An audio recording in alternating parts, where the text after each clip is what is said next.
aujourd'hui pour une vidéo d'art journaling.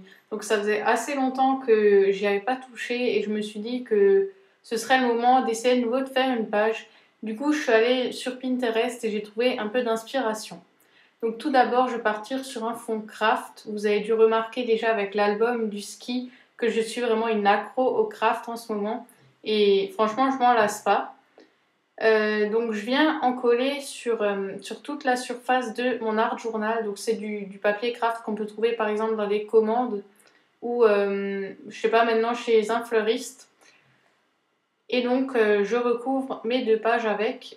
Comme vous le voyez, j'ai accéléré quand même beaucoup le processus parce que la vidéo, même accélérée, est très longue et j'avais pas envie que vous passiez une demi-heure devant une vidéo d'art journaling en sachant que la plupart du temps je sèche au heat gun ou je fais de l'aquarelle, donc des techniques assez simples.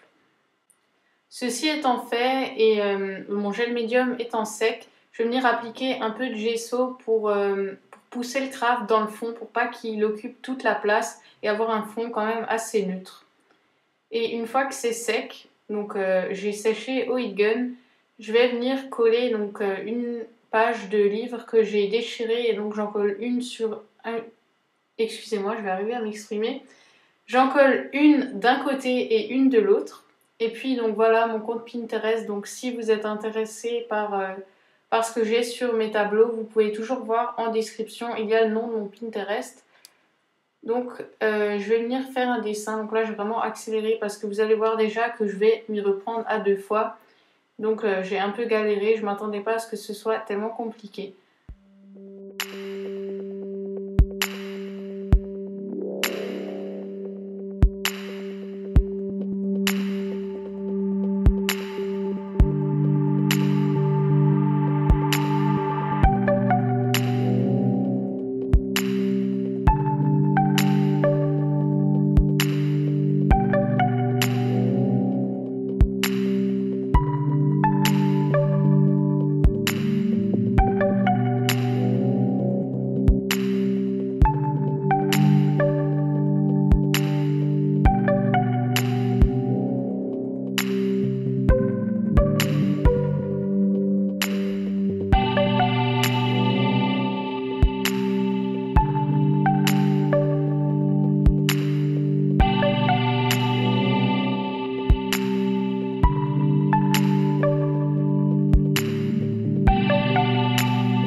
Après avoir longuement bataillé avec ce dessin, j'ai encore trouvé la motivation pour faire un autre dessin. Donc j'étais partie pour faire des montagnes dans le fond.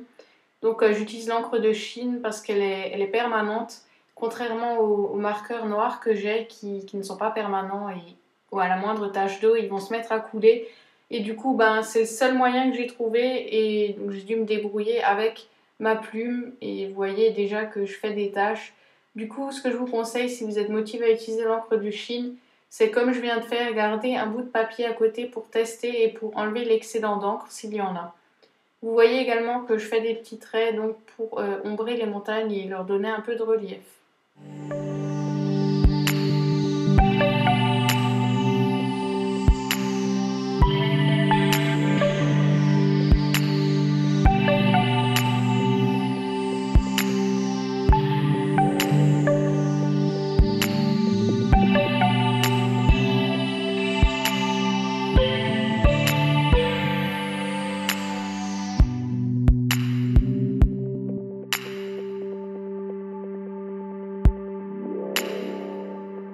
À présent, je vais me lancer dans le dessin des sapins. Donc, je fais des sapins assez simples en faisant un petit trait ondulé, comme vous avez pu le voir, pour le tronc. Et donc, pour les branches, je vais juste faire un trait et je vais dessiner des petits pics qui sortent pour pas me compliquer le travail. Mais vous allez voir que les montagnes me travaillaient assez et j'avais envie qu'elles soient projetées plus vers le fond parce qu'elles se confondaient avec le sapin et c'était pas vraiment le but. Du coup, j'ai appliqué un peu de gesso avant de terminer ce dessin. Et donc voilà, ce qui devait arriver arriva. Donc la tâche que j'avais fait auparavant n'avait bien sûr pas eu le temps de sécher. Et donc je vais essayer de rattraper ça au gesso et finalement je trouve que ça choque pas. Ça se voit un peu, donc quand vous le savez, mais quand vous le savez pas, ça se remarque pas trop et du coup on va dire que c'est les aléas de l'art journaling et que c'est comme ça que l'art journaling est fait de tests qui malheureusement ne marchent pas toujours comme on l'aimerait.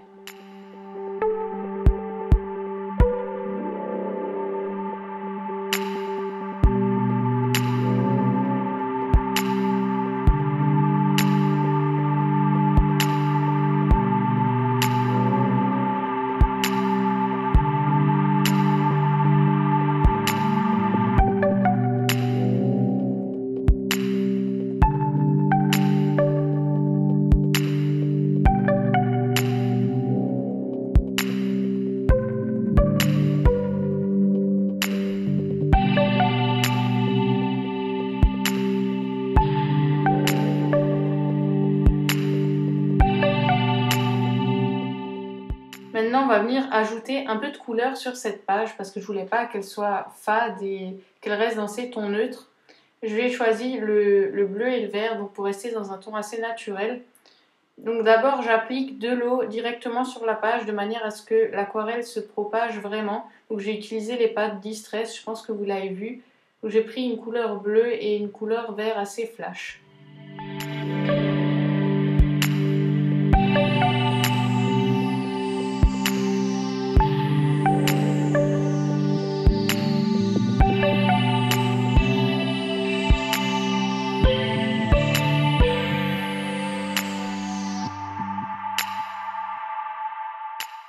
Donc je vais venir repasser une deuxième fois avec l'encre bleue parce que vous savez que quand on sèche au heat gun, la couleur a tendance à s'estomper un peu et j'avais vraiment envie d'avoir quand même des touches de couleur vive et une palette assez différente dans le bleu. Donc voilà. Et je crois que je vais revenir sécher au heat gun, mais vu qu'il y a déjà une couche en dessous, la couleur sera quand même plus intense.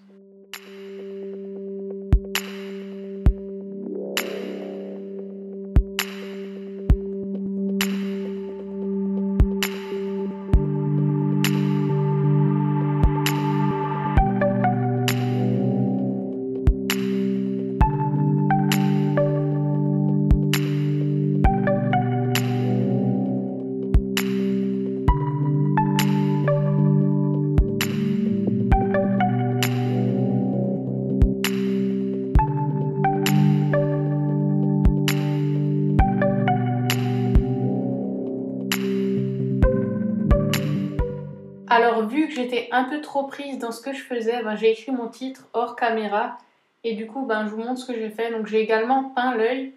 Donc j'ai découpé tout ça au cutter et je vais à présent venir prendre un pochoir du Casey Art et je vais prendre la modeling paste que je mélange avec de la peinture acrylique PBO. Donc pour me permettre d'avoir une pâte verte qui va sécher en relief.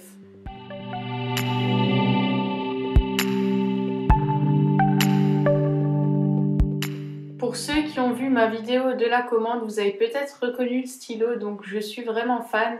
Ils sont géniaux, donc c'est des stylos gel, les trois que j'ai eus sont noirs, mais ils sont vraiment magnifiques. Et du coup, je vais écrire mon titre avec, ou plutôt la première partie de mon titre que je voulais qu'il soit un peu plus caché que ce que j'ai écrit en gros. Donc la citation c'est Best things in life are wild and free, ce qui veut dire donc les meilleures choses dans la vie sont sauvage, on va dire, et gratuite. Et donc, je vais coller mon... Je sais pas si c'est vraiment un renne. Renne, ça fait un peu Noël. Je sais pas comment on va appeler ça. Bon, on va dire mon dessin, mon animal. Et voilà, donc je vous montre la page de près. J'avais vraiment envie d'un truc dans cet esprit, donc inspiré du dessin que j'ai cherché sur Pinterest. Donc merci d'avoir regardé et merci à tous ceux qui me suivent. Bye!